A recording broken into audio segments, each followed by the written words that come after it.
अगर किसी एक धार्मिक भावना को आहत करके दूसरी धार्मिक भावना की नींव रखी जाए तो हमें लगता है कि ईश्वर हो या अल्लाह वहाँ वास करना पसंद नहीं करेंगे। बेशक कोई अपने धर्म का प्रचार करे, इससे हमें कोई ऐतराज नहीं है, लेकिन उसके लिए अगर रास्ता विधर्म का चुना जाए तो इससे गंदी मानसिकता कोई और नहीं हो सकती। लेकिन अगर इतिहास में झांक कर देखें तो मुगलों ने हमेशा ही मंदिरों को तुड़वा कर मस्जिदें बनवाई और सनातन धर्म को नष्ट करने का हर एक प्रयास किया। और इस दुष्कर्म में सबसे बड़ा नाम रहा है औरंगजेब का। कोलकाता की एशियाटिक लाइब्रेरी में 1667 में लिखा गया औरंगजेब का एक आदेश पत्र रखा है, जिसमें औरंगजेब ने अपने सेनापति को आदेश दिया था कि काशी विश्वनाथ का मंदिर तुड़वा दे।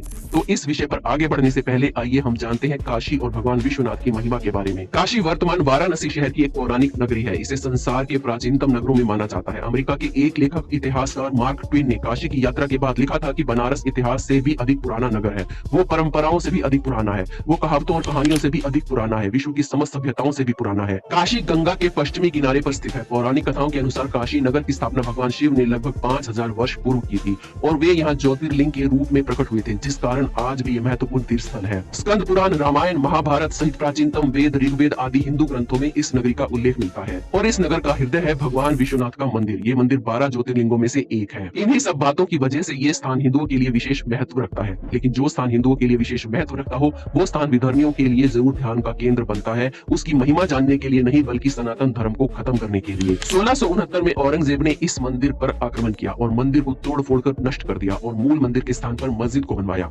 मंदिर के पुरोहितों ने ज्योतिर्लिंग को बचाने के लिए मंदिर के प्रांगण में स्थित ज्ञान व्यापी कुएं में ज्योतिर्लिंग के साथ छलांग लगा दी। आज जहाँ पर मस्जिद है वहाँ पर कभी ज्योतिर्लिंग हुआ करता था, इसके प्रमाण भी मौजूद है। इसका सबसे बड़ा साक्ष्य है मंदिर में विराजमान प्राचीन नंदी की मूर्ति, जो आज भी उसी ओर निहार रही है जहाँ उसके आराध्य विराजित होते थे। क्योंकि हिंदू धर्म में जब भी कहीं कोई शिवलिंग की स्थापना की गई उसके सामने एक नंदी जी की मूर्ति को हमेशा बनाया जाता है, जिसका मुख हमेशा शिवलिंग की तरफ होता है। लेकिन काशी के इस मंदिर में नंदी मस्जिद की तरफ देख रहे हैं, जो बेचारा नहीं जानता कि विधर्मियों ने सदियों पहले ही उसके भगवान को वहां से विस्थापित कर दिया है। इतना ही नहीं, औरंगजेब ने विश्वनाथ मंदिर के साथ ही यहाँ एक अन्य मंदिर देवस्थान बिंदु माधव के बहुत ही भव्य मंदिर को नष्ट करके भी मस्जिद को बनवा दिया था, जहाँ के सार्वजनिक स्थान पर अब कभी तिरंगा तक फहराने की इजाजत नहीं है। औरंगजेब काशी का नाम बदलकर मोहम्मदाबाद रखना चाहता था। 1777 से 1780 तक इंदौर की महारानी अहिल्याबाई होलकर ने ज्ञान व्यापी मस्जिद यानी कि मूल मंदिर के पास ही काशी विश्वनाथ मंदिर का निर्माण करवाया। ये मंदिर 30 वर्ग फीट में है। 1853 में पंजाब के महाराजा रंजीत सिंह ने 22 टन सोने से मंदिर के शिविरों को स्वर्ण मंडित करवाया था। मूल मंदिर कैसा था इसकी झलक हमें इससे देखने को मिलती है कि एक चीनी यात्री हेन सांग, जो कि 627 से 643 ईसा पूर्व के बीच भारत आया था,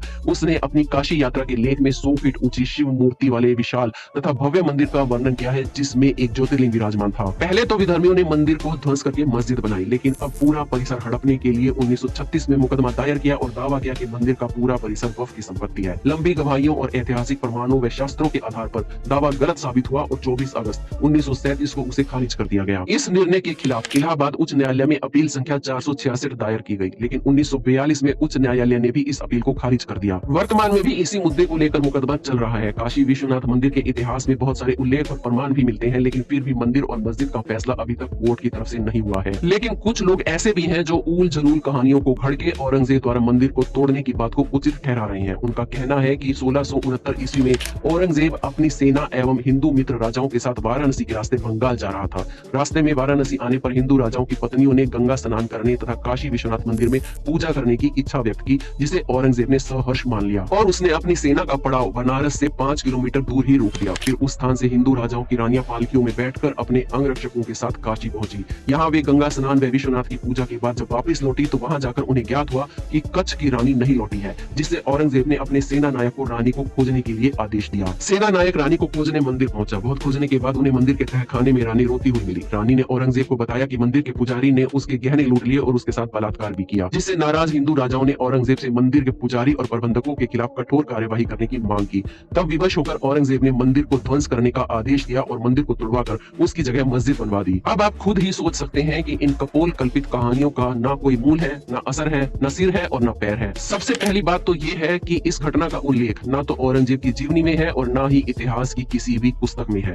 दूसरी बात यह है कि औरंगजेब ने तो हजारों मंदिरों को तुड़वाकर मस्जिद को बनवाया था, तो वो किस पंडित के कुकर्मों की वजह से किया था। और तीसरी बात यह है कि कहानी में कहा गया है कि सभी रानियां अपनी पालकी में बैठकर अंगरक्षकों के साथ मंदिर गई थी, तो किसी पुजारी या महंत ने जब रानी का अपहरण किया तो उस समय रानी के अंगरक्षकों का ध्यान कहाँ था। वो कहाँ थे और इतनी भीड़ में पुजारी ने कैसे रानी का अपहरण कर लिया, वो कैसे गायब हो गई। और अंत में सबसे इंपॉर्टेंट बात यह है कि अगर किसी हिंदू राजा को किसी पुजारी को दंड दिलवाना था तो वो उसे दंड देने के लिए कहेगा, ना कि मंदिर को तोड़कर मस्जिद बनाने के लिए कहेगा। और फिर किसी भी इतिहास के पन्ने पर तथाकथित कच्छ की रानी के बारे में ऐसा कोई भी जिक्र नहीं मिलता है। और सबसे बड़ा प्रमाण है कोलकाता की एशियाटिक लाइब्रेरी में रखा 1667 में लिखा औरंगजेब का आदेश पत्र। जब औरंगजेब ने 1667 में ही मंदिर तोड़वाने का फरमान जारी कर दिया था तो 1669 की बताई हुई कपोल कहानी अपने आप ही झूठी साबित हो जाती है। औरंगजेब ने न सिर्फ काशी विश्वनाथ बल्कि बिंदु माधव मथुरा के कृष्ण जन्मभूमि मंदिर सहित बहुत सारे मंदिरों को ध्वंस करके उनकी जगह मस्जिदों का निर्माण करवाया था और इस बात को इतिहास में कोई झुठला नहीं सकता।